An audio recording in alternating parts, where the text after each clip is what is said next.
নমস্কার বন্ধুরা, স্যান্ডি সেশেলে আপনাদের সবাইকে স্বাগত জানাই। কাঁচা আম গ্রীষ্মের প্রথম মাসগুলির একটি উপহার, আর কাঁচা আমের বিভিন্ন রেসিপির মধ্যে টকের ডাল আমাদের সকলের খুব প্রিয়।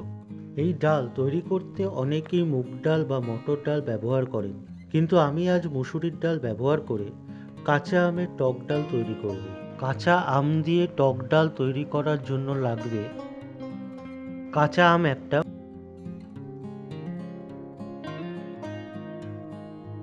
মুসুরির ডাল 150 গ্রাম,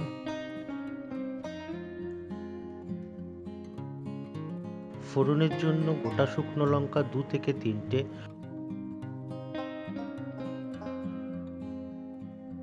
সর্ষে হাফ চা চামচ,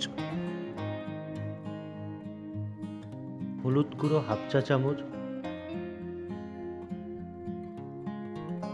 নুন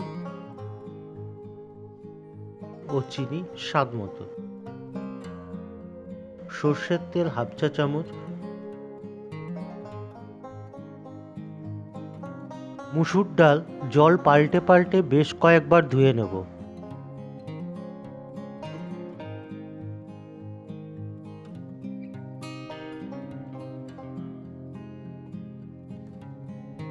এবার কড়াইতে ডাল সেদ্ধ করতে বসালাম। ডাল ফুটে উঠলে ওপর থেকে সাদা ফেনা ফেলে দেব।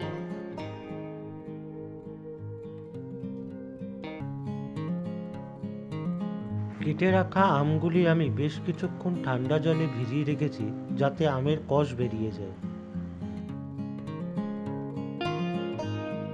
এবার প্রেসার কুকারে 1 চিমটে হলুদ দিয়ে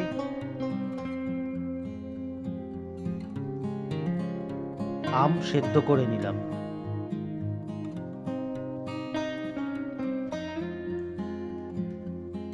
ডালের সমস্ত ফেনা ফেলে দেওয়ার পর তাতে হাফ চা চামচ হলুদ গুঁড়ো দিয়ে ডাল সেদ্ধ করে নিলাম।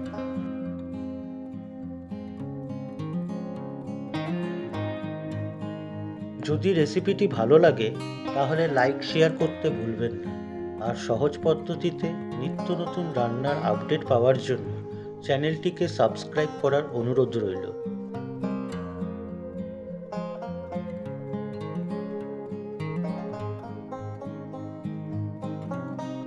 এরপর কড়াইতে সর্ষের তেল গরম করে তাতে গোটা শুকনো লঙ্কা আর সর্ষে ফোড়ন দিলাম।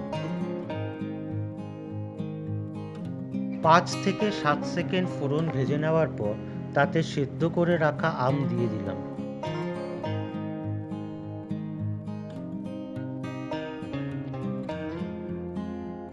ফুটে উঠলে সেদ্ধ করে রাখা মুসুর ডাল ঢেলে দেব।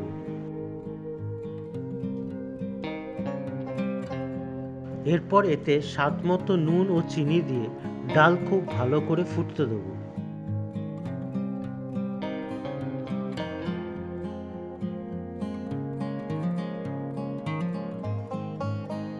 ফুটে ঘন হয়ে এলেই তৈরি কাঁচা আমের টক ডাল।